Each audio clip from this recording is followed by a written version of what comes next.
at session 1, which is going to be on counting. Before you continue watching the video, please make sure to subscribe and like. The topics we're going to be covering today are counting, the cardinal numbers, the ordinal numbers, the nominal numbers, and the fundamental counting principle. The first topic we're covering today is counting. Counting is the action of finding the number of objects in a certain group. For example, you can be like, how many Pokemon cards do I have? Or how many of those Pokemon cards are grass types? You can count those. That is basically the first definition of counting. The other definition of counting is when you're not counting something, but you're basically saying a set of numbers going forwards or backwards in a specific order. For example, you can be saying 2, 4, 6, 8, 10, 12, or 1, 3, 5, 7. That is also counting. So the next topic we're going to cover today are the types of numbers. There are 3 of them: cardinal, ordinal, and nominal. We really don't care about this one, but I have to teach it. So the cardinal numbers mainly answer the question, how many? For example, how many people are in your family? How many Pokemon cards do you have? How many sports do you play? Basically anything that starts with how many. The second type is ordinal. It shows you the position. For example, let's say we have a race. Whee! And this is the starting line. I really can't write sideways. And we have our 3 people, Billy,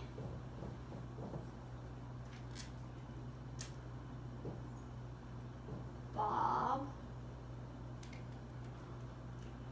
can't close this, okay, and which one's going to be my last one? And Joe. Yay, they're all guys, boo. Okay, so let's say Joe goes blah blah blah blah blah, and he crosses the finish line 3rd. He crosses it last, so that means he's going to be 3rd place. Well, it makes more sense to start with first. But let's say Billy crosses, and then I'm going to pick that up later, and Bob crosses. And the order they cross it in is Bob goes first.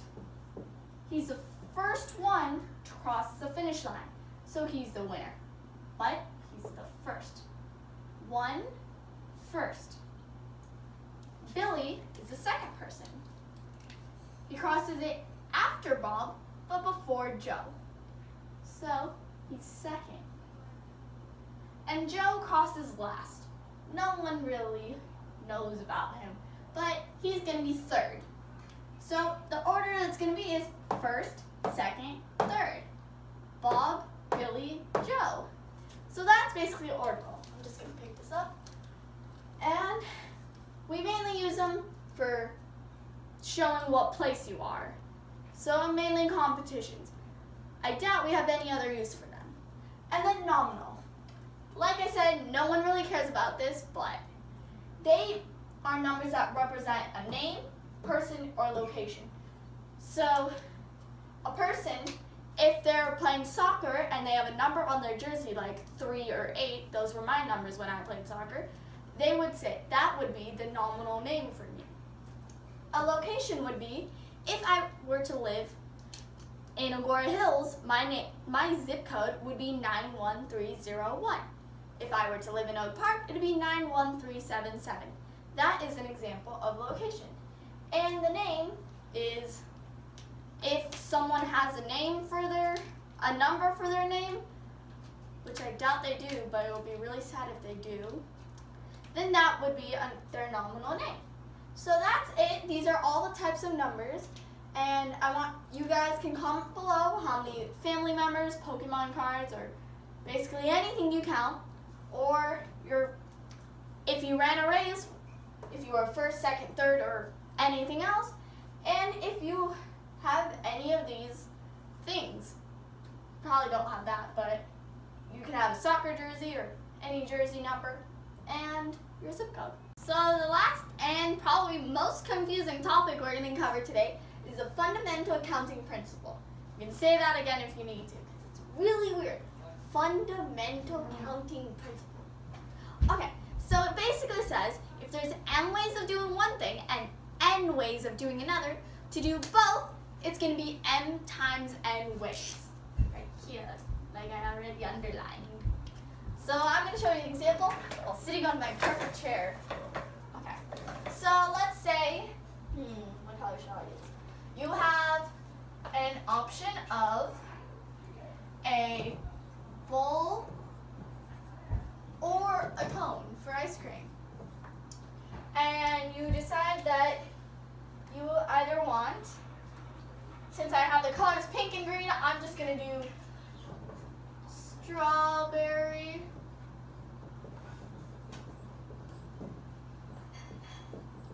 sorry for the messy handwriting, and mint.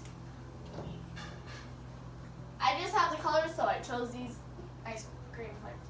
So that means we first have the ways of having a strawberry in a bowl, mint in a bowl, strawberry in a cone, and a mint flavored ice cream in a cone. So this gives us 4 ways, which we can clearly see is we have 2 options here and 2 options here. So basically, 2 times 2 is equal to 4. Ta-da! And let's try another example. So let's do another example, which I conveniently have already written here. So let's say we're asked that how many ways can we have, how many different cars can we have if we have 5 car brands: Lamborghini, Chevrolet, Ferrari, Corvette, and Mustang. I really don't know how to spell these. I tried my best. We have 3 colors: blue, red, and purple, and 2 types, convertible or not. So I'm using C for convertible and NC for not convertible, okay? So we're first gonna write all our 5 cars: Lamborghini, Chevrolet, Ferrari, Corvette, and Mustang. And then we have 3 colors for each of them. So we're gonna start with 5, and since we have 3 for each, we're gonna multiply it by 3, and we get 15. 15 different things. And let's count. 1, 2, 3, 4, 5, 6, 7, 8, 9, 10, 11, 12, 13, 14, 15. We have 15. Now we need to add if they're convertible or not convertible.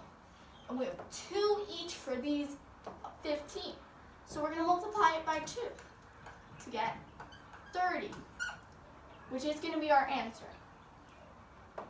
So, like I said, 5 different cars, 5, 3 colors each, 3, 2 types for each of these, 2, to get 30.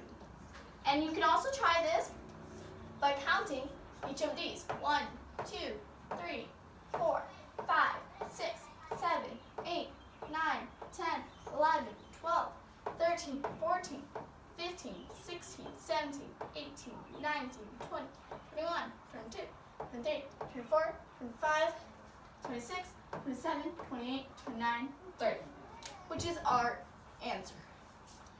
So this is how you would do it if you're given 5 cars, 3 colors, 2 types.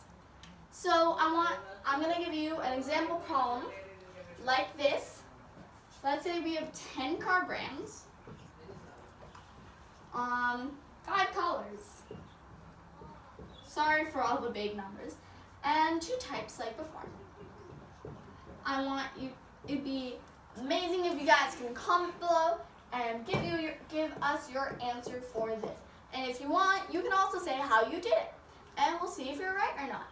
So that's it for the fundamental accounting principle. Don't forget to subscribe and like. If you have any questions, you can email info@agoramatrico.org or comment below and we'll reply back. Maybe.